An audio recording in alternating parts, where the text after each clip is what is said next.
les restaurateurs deviennent plus ou moins dépendants de ces plateformes.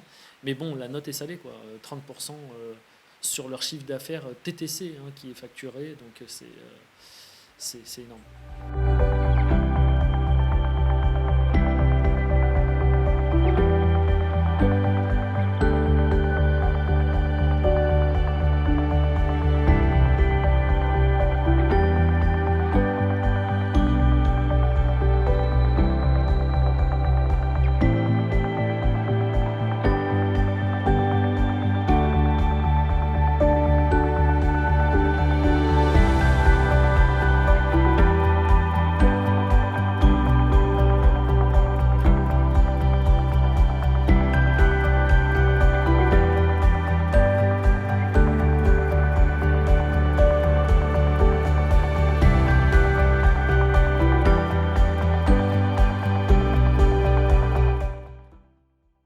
La vraie problématique pour les restaurateurs, c'est quand j'ai été fermé longtemps, quand j'ai pas eu l'habitude de faire de l'emporter ou de la livraison, est-ce que je reprends, je paye un cuisinier pour un nombre de plats qui n'est pas su à l'avance? Est-ce que ça va suffire à être rentable? Donc il faut à un moment créer un canal de vente autre s'ils ne peuvent pas réouvrir.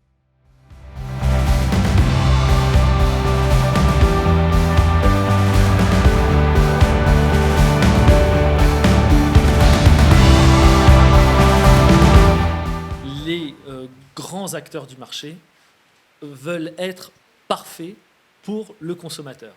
Livrer rapidement, avoir une livraison peu chère, et ainsi de suite, pour que les gens soient un peu addicts à ces plateformes. Après, voilà, il n'y a pas à dire, ces plateformes ont un gros pouvoir d'action, génèrent beaucoup de commandes, et du coup, les restaurateurs deviennent plus ou moins dépendants de ces plateformes. Mais bon, la note est salée, quoi. 30% sur leur chiffre d'affaires TTC qui est facturé, donc c'est énorme. Tous les grandes chaînes ont parfois négocié des accords particuliers avec les plateformes, les permettant d'être mieux placés. Du coup, ça laisse peu de chance au petit restaurateur de quartier qui, lui, n'a pas l'habitude de faire ça, n'a pas les moyens de payer de la publicité et n'a pas le pouvoir de négocier des accords particuliers avec les plateformes.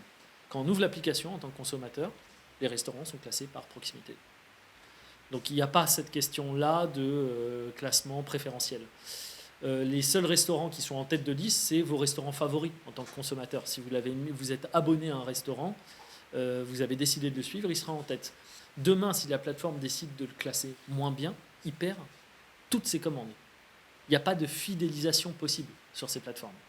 Donc nous, on a laissé la possibilité aux clients de s'abonner à un restaurant pour être notifié de ces nouveaux plats du jour et pour créer un canal de communication et des sortes de micro-communautés autour de chaque restaurateur. Le point principal pour le consommateur, c'est que quand vous prenez 30% au restaurateur, forcément, il y en a qui sont obligés d'augmenter le prix sur ces plateformes. Donc vous ne voyez pas, mais la pizza, elle peut coûter 15 € au lieu de coûter 12 €.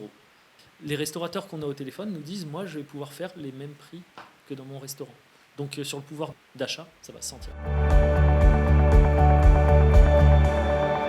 La difficulté aujourd'hui, c'est qu'on a la possibilité de travailler uniquement le midi, puisque le soir, avec l'histoire du couvre-feu à 18 h, la clientèle n'a pas la possibilité de venir récupérer ses plats. Nous, on a plusieurs contraintes qui nous empêchent en quelque sorte de travailler avec les plateformes traditionnelles. Cette nouvelle application qui est le Resto du Coin, elle apporte un vrai plus. Le premier, c'est que ça nous permet de diffuser l'information auprès d'un pool de clientèle potentielle, qui est très intéressant parce que ça permet de faire connaître le resto à une clientèle du secteur, du quartier, avec une commission réduite. En fait, tout le monde y gagne.